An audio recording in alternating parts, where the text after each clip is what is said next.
مہرو اپنے خالو کے بہت اصرار پہ اپنے پاپا سے ملنے چلی جاتی ہے، لیکن وہاں پہ اپنی خالہ کے خلاف ایک لفظ سننے کو تیار نہیں ہوتی، بلکہ بڑے غصے میں انہیں ڈانٹ کے وہاں سے واپس آتی ہے۔ جیسے ہی اس کی خالہ ہادیہ کو پتہ چلتا ہے کہ مہرو اپنے باپ سے مل کر آئی ہے تو اسے بڑا غصہ آتا ہے اور کہتی ہے کہ تم نے مجھ سے پوچھنا تو کیا، مجھے بتانا بھی گوارا نہیں کیا کہ تم اپنے باپ سے ملنے گئی ہو۔ ہادیہ بچپن سے ہی مہرو کے دل میں اس کے باپ کے خلاف نفرت بھرتی آئی ہے، کیونکہ اس کا سوچنا یہ ہے کہ اس کے باپ کی شادی اس کے ساتھ ہونے والی تھی۔ مہرو کی ماما نے بیچ میں آ کے سارا کام خراب کر دیا۔ اب تک مہرو کی ماما سے نفرت کرتی آئی ہے اور اس نفرت کی آگ میں وہ اس کی بیٹی کو بھی جلانا چاہتی ہے۔ وہ کہتی ہے میں کبھی اس کو آرام اور سکون سے رہتا ہوا نہیں دیکھ سکتی۔ ہادی کی ماما جب مہرو کی شادی کے بعد اب اسے زارا کی بات کرتی ہیں اور کہتی ہیں کہ میں چاہتی ہوں کہ تم زارا سے شادی کر لو، میں ہمیشہ سے اسے تمہارے لیے دیکھتی تھی، لیکن میں جب دیکھا کہ تم مہرو کو پسند کرتے ہو تو میں خاموش ہو گئی۔ اب مہرو چونکہ ہمارے راستے سے ہٹ چکی ہے تو میں چاہتی ہوں کہ تم زارا سے شادی کرو، اور مجھے اس بات کا پورا یقین ہے کہ وہ بہترین شریک حیات ثابت ہوگی۔ مہرو اپنے شوہر کو ملانے کے لوگوں سے لے جاتی ہے، لیکن وہاں پہ اس کا رویہ دیکھ کے اس کی فرینڈز بہت پریشان ہوتی ہے اور کہتی ہیں کہ یہ تو لگتا ہے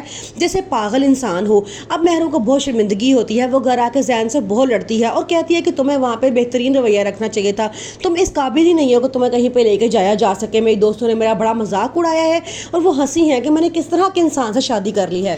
یہ بات سن کے زین کو بڑا غصہ آتا ہے، وہ اس کے منہ پہ تھپڑ مار دیتا ہے اور اسے کہتا ہے کہ خبردار اگر آج کے بعد تم نے میرے بارے میں بات کی۔ وہ اسے کہتا ہے میں تمہیں بھی اس گھر سے نکال دوں گا۔ اسے مارنے کی کوشش کرتا ہے تو ساتھ اس کی ماما اندر آتی ہیں اور وہ آ کے مہرو کو بڑی مشکل سے بچاتی ہیں اور زین کو کہتی ہیں کہ تم یہاں بیٹھو۔ مہرو کو کمرے سے باہر لے کے جاتی ہیں اور وہاں جا کے بہت سمجھاتی ہیں اور کہتی ہیں کہ تمہیں پتہ ہے کہ وہ کس طرح کا انسان ہے، تم کیوں اسے الجھتی ہو۔ ایک طرف تو مہرو نے کافی دولت حاصل کر لی ہے، لیکن دوسری طرف اس کو شریک حیات اس طرح کا ملا ہے کہ اس کے لیے ذہنی اذیت بنتی جا رہی ہے، لیکن سب لوگوں کے سامنے وہ اس بات پہ بہت خوش ہے کہ وہ بہت مالدار انسان کی بیوی ہے۔ شروع میں مہرو کے پاپا بھی اس رشتے کے بہت خلاف تھے، لیکن اپنی بیوی اور اپنی بیٹی کی ضد کے آگے وہ خاموش ہو گئے، لیکن بار بار وہ اپنی بیوی کو اس بات کی تنبیہ کرتے رہے کہ تم بہت غلط کر رہی ہو اپنی بیٹی کے ساتھ، تم نے اس کی آنکھوں میں لالچ بھر دی ہے، جب وہ لالچ کی پٹی اس کی آنکھوں سے اترے گی تب وہ دیکھنا وہ کیسے اپنے کیے پہ پچھتائے گی۔ لیکن اس کی ماما کو اس وقت وہ تمام باتیں فضول لگ رہی ہوتی ہیں، کیونکہ وہ بھی دولت کے نشے سے چور ہوتی ہیں۔